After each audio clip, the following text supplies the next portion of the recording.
Hey everyone, welcome to another episode of Three Questions with Commercial Integrator. Today I am joined by Brandon Breznick, Assistant Communications Manager at Premier Mounts. Brandon, thank you so much for joining us. Hey, Jonathan, thanks for having me. Thank you for coming. We're talking a lot about video walls and digital signage on the site this month, and Premier Mounts has a sometimes overlooked aspect of the video wall and digital signage installations, which is in the mount. So right off the bat, how crucial is the mount when it comes to keeping image quality intact for things like video walls?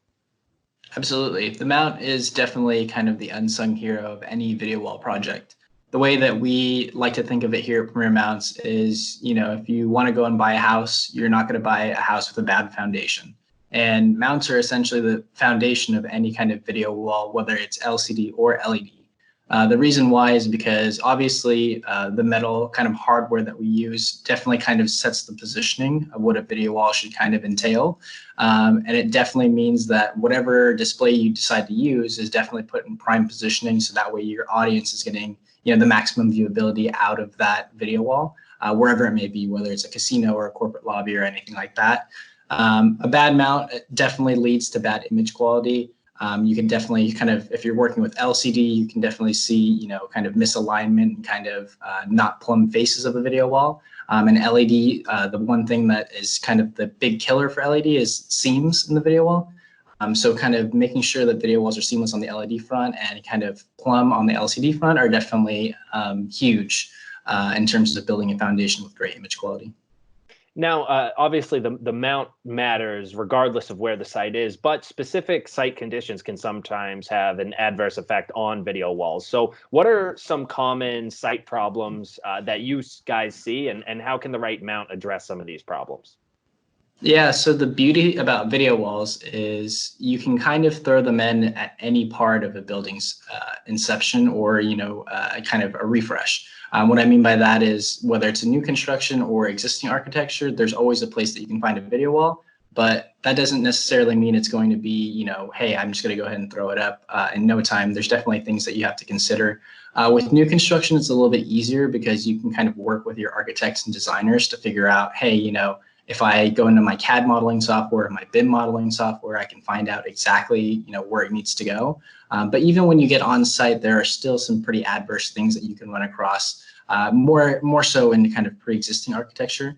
The biggest thing that we run into is wall unevenness. So you'll get to a site and then you'll figure out, hey, let me just double check the wall.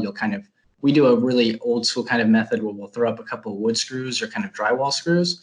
And then we'll measure, how the distance of those screws are with string. And we'll see, hey, if at this corner of the video wall, it's actually, 1.5 inches out. But if you go to the very top of the video wall, it's only about a 1/2 inch. So with that, we'll basically set the foundation, understand what the site conditions are. And then with our mounts, we'll kind of level it out with some pre-adjustment things. So that way, when the displays start going on, everything kind of looks good. And then there's only a little bit of fine tuning that goes from then on out. Another thing that's kind of a big challenge for us when we get on site is just knowing what surface you're mounting into, whether it's a plywall surface or whether you're even going into concrete.